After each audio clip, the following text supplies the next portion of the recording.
My stepdaughter recently passed away, and I just caught my husband and his ex-wife in our bed together, but they're begging me to believe it was just grief that led them there. My stepdaughter Becca, 14F, passed away 4 weeks ago. I've been in her life since she was 7 years old and we were extremely close. My husband Derek, 40M, his ex-wife Sam, 38F, and I, 35F, get along very well. There has never been an issue in the 7 years that I've been with Derek. Sam has always been kind to me. She didn't even care that Becca called me mom too. Right after Becca's passing, Sam had so much anxiety and depression that she was unable to be by herself. She has no family besides us, so we invited her to stay with us. Sam hardly leaves the house. She mostly just sleeps in Becca's room, which is completely understandable. I always tell her that I'm here if she needs me and that I want her to take her time with grieving and that there is no pressure to go back to her home. Today I needed to run some errands, so I asked Sam if she'd like to join me to get out of the house a little bit, but she declined and said she'd rather just stay at the house and sleep. I told Derek that I was leaving and that I would be back in 2-ish hours. He works from home. I also told him to check on Sam every once in a while, and maybe try getting her to eat something. After stopping at the post office, I realized I forgot my library book that I needed to return, so I went back home to get it. As soon as I walked in the door, I heard sounds coming from mine and Derek's bedroom. I immediately knew what was happening, and my heart completely broke in that moment. I wasn't completely sure what to do, but I ended up deciding to confront them, so I walked to the bedroom and opened the door and began yelling at them both. Sam started having an anxiety attack and ran to the bathroom while Derek kept apologizing profusely. I asked him what the heck was happening. He told me that he made himself and Sam some lunch and they began talking about Becca, and shared some memories. And then Sam ended up kissing him and he didn't pull back, and then it ended with them in our bed. They're begging me to understand that it was just grief that caused them to become intimate and that they both made a mistake. I don't know what to do. I love this man. And I love Sam. I'm heartbroken that they did this to me and put me in this position. I feel so stuck. First update, 2 days later, I decided that I'm filing for a divorce. I can't ever trust him again. It sucks because we had an amazing relationship, or so I thought. He's always been great, so this was a complete shock to me. Last night, Derek came over to talk. He confessed to a lot. Turns out it wasn't their first time being intimate like most people thought. They've been making love since 3 months before Becca died. I am completely shocked and heartbroken. Sam also reached out last night and thanked me for everything I've done for her and told me she was sorry.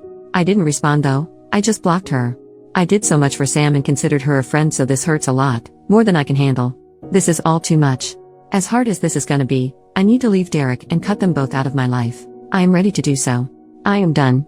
Also, some people are saying I deserve this because I should have known better than to let Sam into our home, around Derek. But, you need to understand that I'm a giving person. I trust people more than I should. I truly thought Sam was an amazing person. I know it's unusual to become friends with your husband's ex-wife, but it's just how it went for us, and I shouldn't be blamed for what happened. Thank you to everyone who commented nice things and for the kind messages. You've all been helpful during this insanely difficult time. I appreciate it. I'm getting lots of questions about some things, so I figured I'd answer a few of them. 1. Have I told anyone about what happened besides my mom? Yes, I told a few friends and some family members. Most of them are supportive of my decision and aren't speaking to Derek. 2. Where is Derek staying? Currently, he's staying at a hotel. Our friends refuse to let him stay with them. He's lost a lot of people due to his awful decisions. 3. Has he tried fighting me on getting a divorce? Yes, he begged me not to file for divorce, but when I told him I needed him to just let me go, and that I was too exhausted to fight him on this, he let it be and agreed to getting a divorce. 4. Why isn't Derek staying with Sam? He told me he didn't want to continue to hurt me, so he told Sam he was done with her for good, and that they have no reason to speak to each other anymore. I have no idea if that'll last and if they'll just end up together, but I truly don't care what they do anymore. I just want peace. 5. What was Derek's excuse for cheating? He told me that they just accidentally reconnected one night when I was away at my mom's. He was stressed we weren't conceiving and were having miscarriages, so he vented to Sam, and then somehow that led to lovemaking. Disgusting of them both, I know. Feel free to ask anything else, and I'll try to answer. Thank you everyone for your support and advice. Second update, 1 day later, well, I just found out that he is staying with Sam and not at the hotel. He told me it's too expensive to stay at a hotel and Sam is the only one that'll help him right now. I had a feeling this would happen. Just knowing that they are still probably sleeping together hurts my heart. I talked to a lawyer this morning and we are proceeding with the divorce and Derek agreed to it. It's actually happening, and I feel some relief that he's not fighting me on this. My mom leaves on Sunday. I'm scared to be alone. But I go back to work on Monday, so I'm hoping it'll be a good distraction. I'll keep updating if anything else happens. Thank you everyone. I am so grateful for you all. Third update, 2 days later, Becca's diary. I decided to go through some of Becca's stuff today and I just found her diary in a box in the back of her closet. Would it be wrong to read some of it? I feel like it would help me feel closer to her, but part of me feels like it's wrong too. I haven't told Derek that I found it either, and I'm unsure if I should tell him. What would you do? 4th update, 3 days later. I figured it's been a few days, so I should give a little update. My mom is leaving in a couple hours, so I'll be alone, and I'm kinda nervous about it. She helped me stay distracted and kept me going. I don't know how I'm gonna handle her being gone. I go back to work tomorrow, first day back since Becca passed away. I'm actually looking forward to it though because it'll keep me distracted. Also, I did read some of Becca's diary. It made me love her even more. She was such a sweetheart. I went back a few months and saw that she noticed some weird behavior between Derek and Sam. Didn't mention that she knew of the affair, but she just wrote that she thought it was kinda strange that they all three would hang out more than usual, without me. I might read more, but so far I haven't found anything that's disturbing, just her being a teenager and talking about crushes, fights with friends, happy family memories, etc. Tomorrow I'm also talking to my lawyer, so I might have more updates on that. Thanks for the continuous love and support, everyone. 5th update, 1 week later. This will be my last update for a while.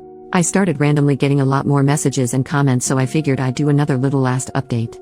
My first week back at work went great. I wasn't expecting it to go so well, but thankfully it did. My coworkers were so helpful and patient with me. On Friday night I decided I didn't want to stay home all weekend alone, so I decided to drive up to my mom's. It helps I have a 3-day weekend so I can spend more time with her. I'm heading back home tomorrow. Also, for those of you that have messaged me hateful things for reading Becca's diary, I just have to say, you aren't in my shoes right now. Telling me I'm a bad mom because I'm reading her diary is just ridiculous. I learned so much more about her, about how caring and sweet she is, and it made me love her even more. It's how I'm able to feel so close to her right now, so please don't tell me I'm a bad parent for just trying to get by one of the hardest times of my life. You have no idea what it's like. I don't have much of an update, so this will be it. I'll come back and update once the divorce happens though. Thank you to those of you that have been nothing but kind and helpful. You helped me feel less alone. I'll forever be grateful. 6th update, 1 week later. Sam saw my Reddit post and is threatening to sue me. Sam made a fake Facebook profile to message me and tell me she wants to sue me for telling strangers about what happened. Derek supports her apparently. I don't need this. Am I not allowed to vent about my life to people online? I just want life to get better. I'm so tired. Screw you, Sam. Screw you, Derek. Edit. Sam is in the comments and messaged me here in Reddit too. I blocked her. Comment from OP about Sam's comments. I just ignored her. It might be an empty threat just to make my life harder, but I'm unsure. Sam's message said, so I was scrolling TikTok and ended up on an account where they read Reddit posts, and guess whose post they read? Yours. First you tell friends and family and then you go to a bunch of strangers and tell them our life story? I can't believe you. It isn't just your business to tell. Becca would be so disappointed in you. Be prepared cause I think I'm gonna be suing you for this. This was no one else's business. You did this to yourself, remember that. I'm actually baffled. She thinks Becca would be disappointed in me. What the heck? 7th update, 10 days later. I don't think I can do this anymore. I have been as strong as I can be, but I have been really struggling. So much is going on and I'm just so tired. How can I keep going? I just want to be with Becca. I miss her. I miss her smile. I miss her laugh. I miss how she tried to make you laugh when you were sad by telling dad jokes. I miss how she liked being in the garden with me. I miss seeing all her new drawings. I miss her beautiful eyes. I miss everything about her. I just want her back. I need her back. Edit. I'm okay. I just needed a space to vent. I was getting so many messages asking if I'm alright, and I just wanted to say thank you to those that reached out. I'm okay. I will be okay. Some days are harder than others, but I think I'll get through this. I'm so grateful for the little community I have here. Thank you all so much. 8th update, 2 weeks later. Sam ended up taking her own life on June 20th. I am still trying to process everything. She had hurt me deeply, but this isn't something I wanted whatsoever. And Derek blames me. I feel so many things and I'm gonna be away for a while again, but I wanted to update you all. Thanks for the love, everyone. 9th update, 10 days later. I'm taking a break from Reddit and going on a trip in a week. Well, I'm doing it. I'm taking the advice that so many of you had. I'm going on a trip since my job doesn't need me till the middle of August. I was so lucky I had my mom come stay with me a lot and had my best friend come stay with me when my mom couldn't. But I felt like I was asking too much of them. So I decided that maybe traveling might actually be a good idea. In a week, I'm going to Norway. Becca and I always wanted to go there one day. It was on our bucket list.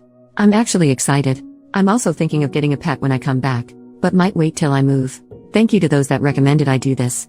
Becca would be happy I'm doing this. She'd be so frickin' thrilled for me. You probably won't hear from me for a while. I'm taking a long break from Reddit and all my social media. I think it's best for me. But just know, I love and appreciate all of you that have been there for me. I would have been so lost without some of you. Yours truly, Alyssa. 10th update, 3.5 months later. Hi everyone. I haven't been on here in so long. I got so many messages asking me to do an update, so here it is. Norway was absolutely breathtaking.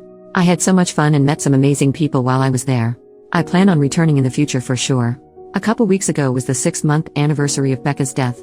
It's been hard, but it's getting easier to live everyday life, but it also pains me to say that, because I feel guilty for moving on and healing. I don't know if that makes sense, maybe it does to those who have also lost someone close.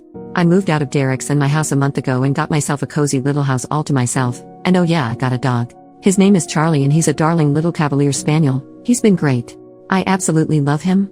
Also, I am officially divorced as of last week. It was a very easy divorce and I'm so happy about that. But Derek didn't want any of Becca's things when we tried figuring out who gets what. He left it all to me. I tried hard to get him to take something because I feel like he'll regret it, but he said he didn't want anything, so I have all of Becca's stuff. I have no idea why he didn't want anything, but I have it all in the guest bedroom right now. I'm trying to figure out what to do with everything. Derek is apparently an alcoholic now and quit his job. He seems to be doing terrible. Besides all that, I don't know if I have anything else to share. I just want to say thank you again. I've made some friends on here and I am so thankful for you all. I appreciate every one of you.